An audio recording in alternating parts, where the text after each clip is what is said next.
जय श्री कृष्णा दोस्तों, राधे राधे।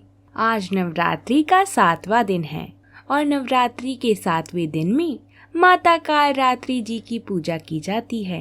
माता कालरात्रि का पूजन जो भी भक्त सच्ची श्रद्धा व भक्ति के साथ करता है, माता उसके जीवन में आने वाले समस्त विपदाओं को हर लेती हैं।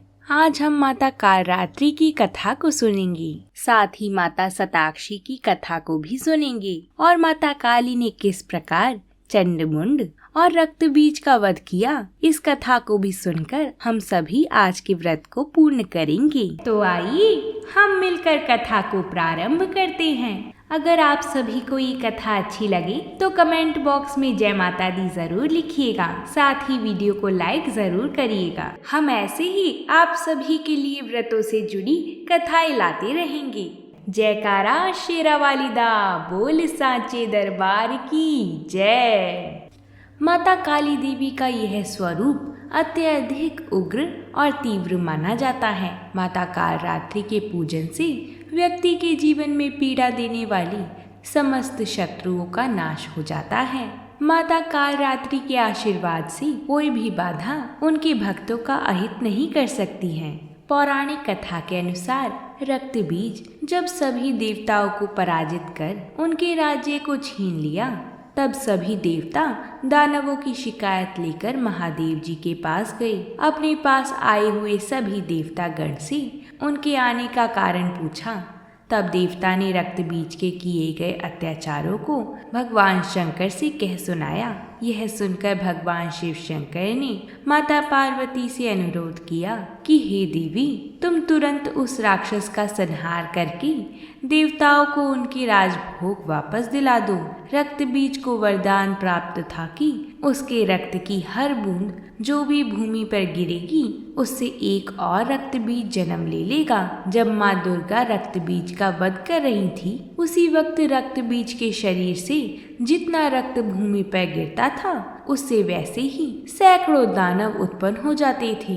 तब माता पार्वती ने वहां साधना की, माता कालरात्रि उत्पन्न हुई। तब माँ पार्वती ने कालरात्रि से उन राक्षसों को खा जाने का निवेदन किया। जब माता ने उसका वध किया तो माता उसका सारा रक्त पी गई और रक्त की एक बूंद भी भूमि पर गिरने नहीं दी। इसलिए माता के इस रूप में उनकी जीभ रक्त रंजित लाल है। इस तरह से माँ कालिका रणभूमि में असुरों का गला काटते हुए गले में मुंड की माला पहनने लगी। इस तरह से रक्त बीज युद्ध में मारा गया। माँ दुर्गा का यह स्वरूप कालरात्रि कहलाता है। माता कालरात्रि का स्वरूप देखने में अत्यंत भयंकर है, लेकिन ये सदैव शुभ फल ही देने वाली हैं। इसी कारण इनका नाम भी शुभंकारी है। अंततः इनसे भक्तों को किसी प्रकार भी भयभीत अथवा आतंकित होने की आवश्यकता नहीं होती है। माँ कालरात्रि दुष्टों का विनाश करने वाली हैं। दानव, दैत्य, राक्षस, भूत प्रेत आदि इनके स्मरण मात्र से ही भयभीत होकर भाग जाते हैं। ये ग्रह बाधाओं को भी दूर करने वाली हैं। इनकी कृपा से वह सर्वथा भय मुक्त हो जाता है। माँ कालरात्रि के स्वरूप विग्रह को अपने हृदय में अवस्थित करके मनुष्यों को एक निष्ठ भाव से उपासना करनी चाहिए। अब हम शिव पुराण में वर्णित माता शताक्षी अवतार की कथा को सुनेंगे। सूत जी बोले, ऋषिगण, एक बार की बात है, एक महापराक्रमी रुद्र के पुत्र दुर्गम ने ब्रह्मा जी की कठोर तपस्या की। उसने ब्रह्मा जी से वरदान में वेद प्राप्त कर ली। वह अपने को महाशक्तिशाली समझने लगा और वह देवताओं को कष्ट देने लगा। उसने पृथ्वी को नष्ट करना प्रारंभ कर दिया। वेदों के न रहने पर सारी क्रियाएं चली गईं। ब्राह्मणों ने धर्म का त्याग कर दिया। प्रजा पर यह संकट आया हुआ देखकर सभी देवता देवी उमा की शरण में गए। देवता स्तुति करते हुए बोले, हे महादुर्गे, हे जगदम्बिके, जिस प्रकार आपने शुंभ निशुंभ का वध करके हमारी रक्षा की है, उसी प्रकार इस दुष्ट का भी वध करके अपने शरणागतों की रक्षा करो। इस प्रकार देवताओं की स्तुति सुनकर देवी की आंखों से आंसू बहे। तब उस जल की धाराओं से धरती पुनः हरी भरी हो गई। वृक्ष और औषधियां फलने फूलने लगी। नदियां, तालाब और समुद्र जल से सराबोर हो गया। यह देखकर देवता देवी उमा से बोले, हे मातेश्वरी, कृपा कर वेदों को भी वापस दिला दीजिए। तब देवी ने वेद लौटाने का आश्वासन देकर उन्हें विदा किया। देवता अपने अपने धाम को चले गए। तब देवी को देवताओं का हित करने वाली जानकर दुर्गम ने उन पर आक्रमण किया। देवी ने भी पलटकर वार करना आरंभ किया। देखते ही देखते देवी उमा और दुर्गम के बीच भयानक युद्ध होने लगा। चारों ओर से बाणों की वर्षा होने लगी। उस समय देवी उमा बहुत क्रोधित हुई। तब उनके शरीर से काली, तारा, छिंद्रमस्ता, श्रीविदा, भुवनेश्वरी, रौरवी, बगुला, थमरा, त्रिपुरा, मातंकी नामक 10 देवियां प्रकट हुईं। देखते ही देखते देवियों ने दैत्यों की 100 अक्षोहिणी सेना का नाश कर उसे तितर बितर कर दिया। तत्पश्चात देवी ने अपने त्रिशूल से दैत्येंद्र दुर्गम का वध कर दिया। देवी ने उससे वेद छीनकर देवताओं को सौंप दिए। प्रसन्न देवता महामाया देवी उमा की स्तुति करने लगे। देवता बोले, हे मातेश्वरी, आपने हमारी रक्षा के लिए अंताक्षी भय रूप रखा, इसलिए आप सताक्षी नाम से जग प्रसिद्ध होंगी। शोक द्वारा लोकहित करने के कारण शाकुंभरी और दुर्गम नामक दैत्य का वध करने के कारण दुर्गा कहलाएंगी। हे महाबली, हे ज्ञानदायिनी, हे योग नेत्रे, हे विश्व जननी, हम आपको नमस्कार करते हैं। आप सदा हमारा कल्याण करें और सबकी रक्षा करें। तब देवताओं को उनकी रक्षा का आश्वासन देकर देवी अंतर्ध्यान हो गई। अब हम चंडमुंड और दैत्य रक्तबीज के वध की कथा को सुनेंगे। जब शुंभ ने देवताओं का राज्य हड़प लिया था, तब माता जगसुंदरी माता जगदम्बिका को लेकर आने के लिए चंडमुंड को आज्ञा दी थी। दैत्य राज की आज्ञा पाकर चंड और मुंड चतुर्गिनी सेना को साथ लेकर हथियार उठाए हुए देवी से लड़ने के लिए चल पड़े। हिमालय पर्वत पर पहुंचकर उन्होंने मुस्कुराती हुई देवी जो सिंह पर बैठी हुई थी उन्हें देखा। जब असुरों ने उनको पकड़ने के लिए तलवारें लेकर उनकी ओर बढ़े, तब अंबिका को उन पर बड़ा क्रोध आया और क्रोध के मारे उनका मुख काला पड़ गया। उनकी भ्रुकुटी चढ़ गई और उनके ललाट में से अत्यंत भयंकर तथा अत्यंत विस्तृत मुख वाली लाल आंखों वाली माता काली प्रकट हुई, जो कि अपने हाथों में तलवार और पाश लिए हुए थीं। वह विचित्र खड्ग धारण किए हुए थीं तथा चीते के चर्म की साड़ी एवं नरमुंडों की माला पहन रखी थी। उसका मांस सूखा हुआ था और शरीर केवल हड्डियों का ढांचा था और जो भयंकर शब्द से दिशाओं को पूर्ण कर रही थी, वह असुर सेना पर टूट पड़ी और दैत्यों का भक्षण करने लगी। वह पार्श्व रक्षकों, अंकुशधारी महावतों, हाथियों पर सवार योद्धाओं और घंटा सहित हथियारों को एक हाथ से पकड़कर अपने मुंह में डाल रही थी और इसी प्रकार घोड़ों, रथों, सारथियों व रथों में बैठे हुए सैनिकों को अपने मुंह में डालकर भयानक रूप से चबा रही थीं। किसी के केश पकड़कर, किसी को पैरों से दबाकर और किसी दैत्य को छाती से मसलकर मार रही थी। वह दैत्य के छोड़े हुए बड़े बड़े अस्त्र और शस्त्रों को मुंह में पकड़कर और क्रोध में भरकर उनको दांतों से पीस रही थी। उन्होंने कई बड़े बड़े असुरों का भक्षण कर डाला था, कितनों को रौंद डाला था और कितने ही उनकी मार के मारे भाग गए।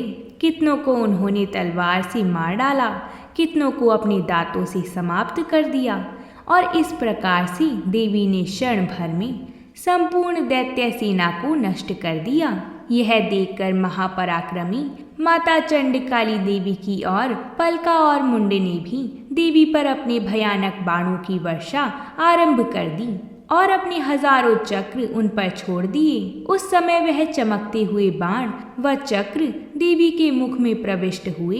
इस प्रकार दिख रहे थे जैसे मानो बहुत सी सूर्य मेघों की घटा में प्रविष्ट हो रही हों।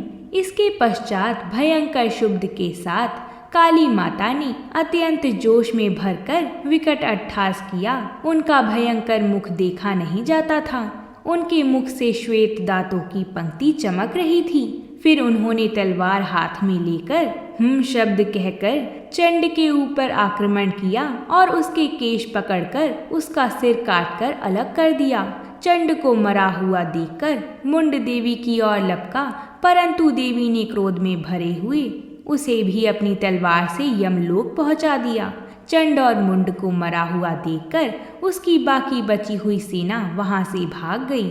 इसके पश्चात माता काली चंड और मुंड के कटे हुए सिरों को लेकर माता चंडिका के पास गईं और प्रचंड अट्टहास के साथ कहने लगी कि हे देवी, चंड और मुंड दो महादैत्यों को मारकर मैंने इनके सर तुम्हें भेंट कर दिए हैं।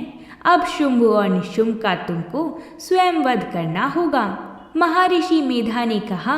वहां लाए हुए चंड और मुंड के सिरों को देखकर माता कल्याणकाई चंडी ने माता काली से मधुर वाणी में कहा, हे देवी, तुम च्योंकि चंड और मुंड को मेरे पास लेकर आई हो, अंततः अब तुम्हें संसार में चामुंडा के नाम से जाना जाएगा।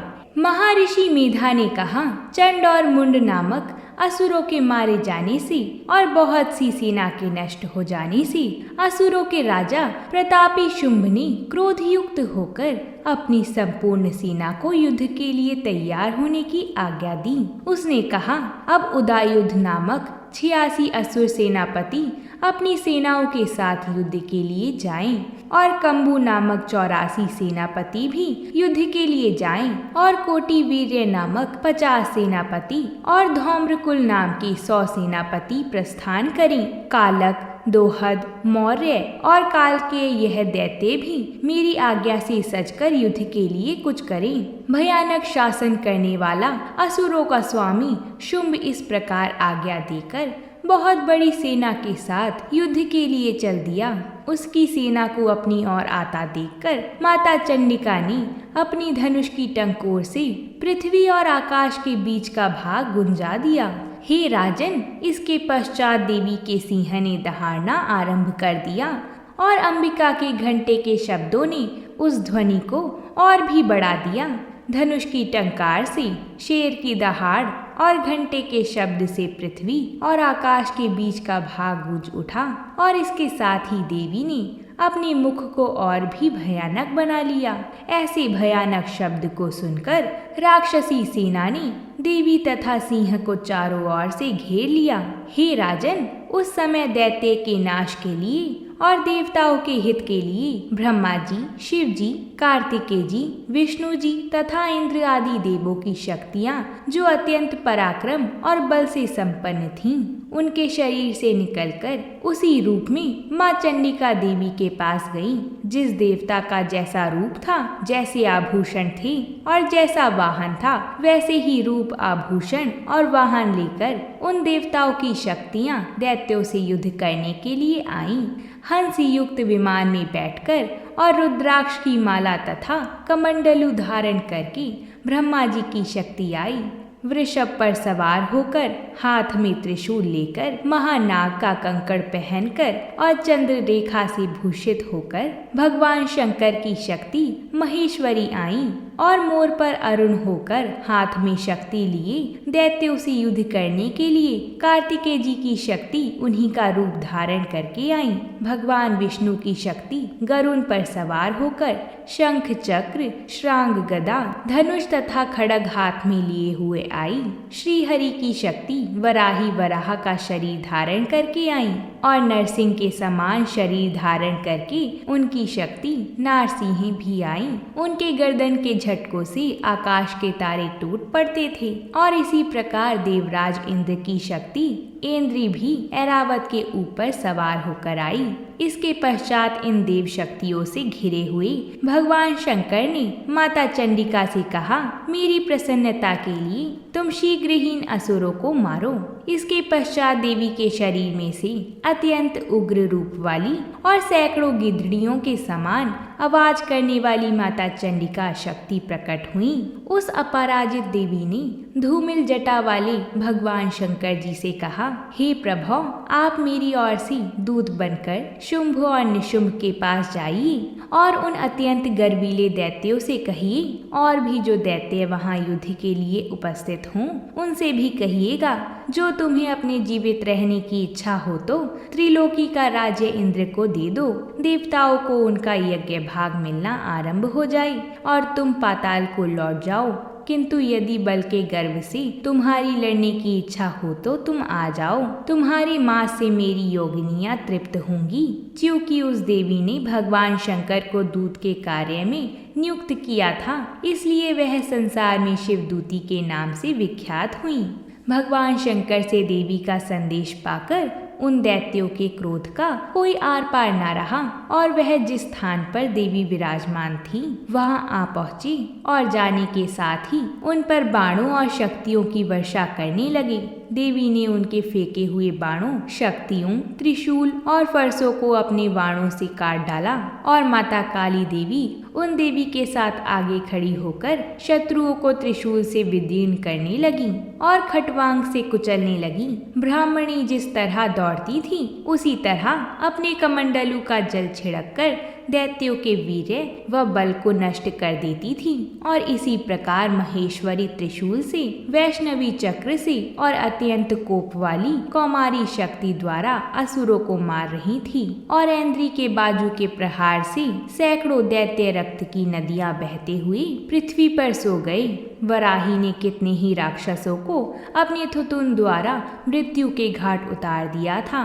दाढ़ों के अग्रभाग से कितने ही राक्षसों की छाती को चीर डाला था और चक्र की चोट से कितनों को ही विदीर्ण करके धरती पर डाल दिया था। बड़े बड़े राक्षसों को नारसिंही ने अपने नखों से विदीर्ण करके भक्षण कर रही थी और सिंहनाद से चारों दिशाओं को गुंजाती हुई रणभूमि में विचर रही थी। शिवदूती के प्रचंड अट्टहास से कितने ही दैत्य भयभीत होकर पृथ्वी पर गिर पड़े थे और उनके गिरते ही वह उनका भक्षण कर गईं। इस तरह क्रोध में भरे हुए मार्तगणों द्वारा नाना प्रकार के उपाय से बड़े बड़े असुरों को मारते हुए देखकर राक्षसी सेना भाग खड़ी हुई और उनको इस प्रकार भागता देखकर रक्तबीज नामक महापराक्रमी राक्षस क्रोध में भरकर युद्ध के लिए आगे बढ़ा। उसके शरीर से रक्त की बूंद पृथ्वी पर जैसे ही गिरती थी तुरंत वैसे ही शरीर वाला तथा वैसा ही बलवान दैत्य पृथ्वी से उत्पन्न हो जाता था। रक्तबीज गदा हाथ में लेकर ऐन्द्री के साथ युद्ध करने लगा। जब ऐन्द्री शक्ति ने अपने वज्र से उसको मारा तो घायल होने के कारण उसके शरीर से बहुत सा रक्त बहने लगा और उसकी प्रत्येक बूंद से उसके समान ही बलवान तथा महापराक्रमी अनेकों दैत्य भयंकर रूप से प्रकट हो गए। वह सब के सब दैत्य बीज के समान ही बलवान तेज वाली थी। वह भी भयंकर अस्त्र और शस्त्र लेकर देवियों के साथ लड़ने लगी। जब ऐन्द्री के वज्र प्रहार से उसके मस्तक पर चोट लगी और रक्त बहने लगा तो उसमें से हजारों ही पुरुष उत्पन्न हो गए। वैष्णवी के चक्र से और ऐन्द्री ने गदा से रक्त बीज को चोट पहुंचाई और वैष्णवी के चक्र से घायल होने पर भी उसके शरीर से जो रक्त बहा उससे हजारों महाअसुर उत्पन्न हुए जिनके द्वारा यह जगत व्याप्त हो गया। कौमारी शक्ति से, वराही खड्ग से और महेश्वरी ने त्रिशूल से उसको घायल किया। इस प्रकार क्रोध में भरकर उस महादैत्य ने सब मार्त शक्तियों पर पृथक पृथक गदा से प्रहार किया और माताओं ने शक्ति तथा शूल इत्यादि से उसको बार बार घायल किया। उससे सैकड़ों महादैत्य उत्पन्न हुए और इस प्रकार उस रक्त बीज के रुधिर से उत्पन्न हुए असुरों से संपूर्ण जगत व्याप्त हो गया। जिससे देवताओं को भय हुआ। देवताओं को भयभीत देखकर माता चंडिका ने माता काली से कहा, हे चामुंडे, अपने मुख को बड़ा करो और मेरे शस्त्र घात से उत्पन्न हुए रक्त बिंदुओं तथा रक्त बिंदुओं से उत्पन्न हुए महासुरों को तुम अपने इस मुख से भक्षण करती जाओ। इस प्रकार रक्त बिंदुओं से उत्पन्न हुए महादैत्यों का भक्षण करती हुई तुम रणभूमि में विचरो। इस प्रकार रक्त क्षीण होने से यह दैत्य नष्ट हो जाएगा। तुम्हारे भक्षण करने के कारण अन्य दैत्य नहीं होंगे।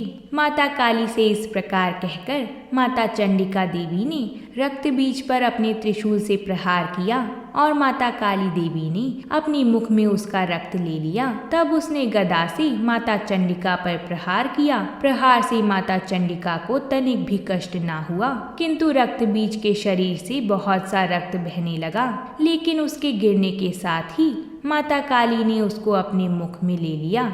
माता काली के मुख में उस रक्त से जो असुर उत्पन्न हुए उनको माता ने भक्षण कर लिया और रक्त को पीती गईं। इसके पश्चात देवी ने रक्त बीज को, जिसका कि खून माता काली ने पिया था, माता चंडिका ने उस दैत्य को वज्र, बाण, खड्ग तथा रिष्टि इत्यादि से मार डाला। हे राजन, अनेक प्रकार के शस्त्रों से मारा हुआ और खून से वंचित वह महादैत्य रक्त बीज पृथ्वी पर गिर पड़ा। हे राजन, उसके गिरने से देवता अत्यंत प्रसन्न हुए और माताएं उन असुरों का रक्त पीने के पश्चात उद्यत होकर नृत्य करने लगीं। तो बोलिए जयकारा शेरा वाली दा, बोल सांचे दरबार की जय।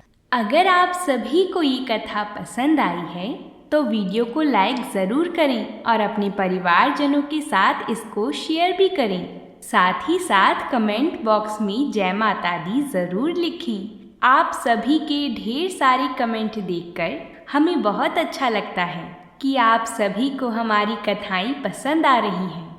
तो अब हम आपसे कल मिलेंगे, तब तक के लिए प्रेम से बोलिए जय माता दी।